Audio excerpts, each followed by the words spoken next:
ఓం శ్రీ గురుభ్యో నమ. గం గణాధిపతయే నమ. శ్రీమాత్రే నమ.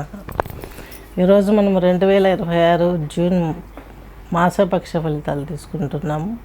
ద్వాదశ రాశుల వారికి ఎలా ఉంటుంది గోచారం, ప్లస్ పాయింట్లు ఎన్ని ఉన్నాయి, మైనస్ పాయింట్లు ఎన్ని ఉన్నాయి, అలాగే మీ జీవితంలో జరగబోయే వివాహం కావచ్చు, ఉద్యోగం కావచ్చు, ప్రమోషన్స్ కావచ్చు, బిజినెస్, జాబు, ఇలాంటివన్నీ తీసుకున్నట్లయితే మీకు ఎలాంటి ఫలితాలు, ఏ గ్రహం ఎలాంటి ఫలితాలు ఇస్తుంది అనేది మనం ఈ చక్రంలో చక్కగా వివరించుకోవడం, ముందుకెళ్ళడం జరుగుతుంది.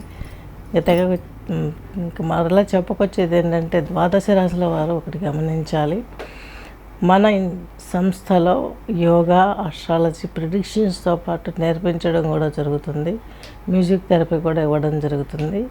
చక్కగా మీరు నేర్చేసుకోవచ్చు. ఇంట్రెస్ట్ ఉన్న వాళ్ళు కాంటాక్ట్ చేయగలరు. నెక్స్ట్ వచ్చేసి కన్యారాశి, కన్యాలగ్నం తీసుకున్నట్లయితే మీకంటూ ఒక జీవితం ఎలా ఉందని చూసుకోవడానికి అప్పటి నుంచో మీరు వెంపర్లాడుతూ ఉంటారు.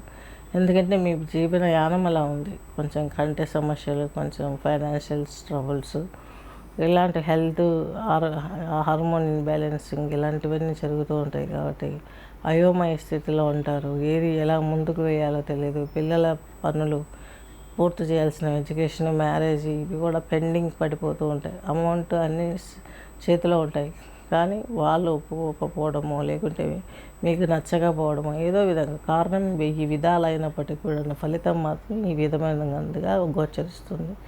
అలాగే కన్యారాశి, కన్యాలగ్నం వరకు తీసుకున్నట్లయితే ఈ రాశాధిపతి మీకు భాగ్యంలో, ఇక్కడ లాభస్థానంలో ఉన్నాడు, దశమ కేంద్రంలో ఉన్నాడు. మీ యొక్క కన్యారాశి, కన్యాలగ్నం వారికి బుధుడు, ఆయనతో పాటు గురువు, శని, శుక్రుడు కూడా ఉన్నారు. ఇక్కడ తీసుకున్నట్లయితే రెండో ఇంటి అధిపతి మీకు కన్యారాశి, కన్యాలగ్నం వారికి, అలాగే భాగ్యాధిపతి అయిన శుక్రుడు మీకంటూ ఈ యొక్క లాభస్థానంలో ఉండడం చాలా శుభప్రదం. అలాగే గురువు కూడా లాభంలో ఉన్నారు. చతుర్థాధిపతి, సప్తమాధిపతి అయినటువంటి గురువు కూడా లాభంలోనే ఉన్నారు. బుధుడు అంటే మీ రాశాధిపతి, దశమాధిపతి కూడా లాభంలో ఉన్నారు. ఎన్ని సమస్యలు ఉన్నాయి, ఏది ఏమైనప్పటికీ కూడా మీ వృత్తిలోనూ, వ్యక్తిత్వంలోనూ తేజోవంతమైనటువంటి ఆ యొక్క డెసిషన్స్ తీసుకుంటారు. మంచి గ్రోత్, వృత్తిరీత్యా, వివాహరీత్యా, ఏదైనా ఇల్లు కావచ్చు, గోల్డ్ కావచ్చు, ప్రాపర్టీస్ పర్చేస్ చేయాలనుకున్న వారికి కూడా ఈ పీరియడ్లో గుడ్ పీరియడ్ అని చెప్పుకోవచ్చు. కన్యారాశి, కన్యాలగ్నం వారికి మీకంటూ ఒక అభివృద్ధి ఏర్పరచుకోవడం, మీరు వేసుకున్న గీర మీరు చక్కగా దాన్ని ఫాలో అయ్యి మీ సక్సెస్ని మీరు చాటి చెప్తారు.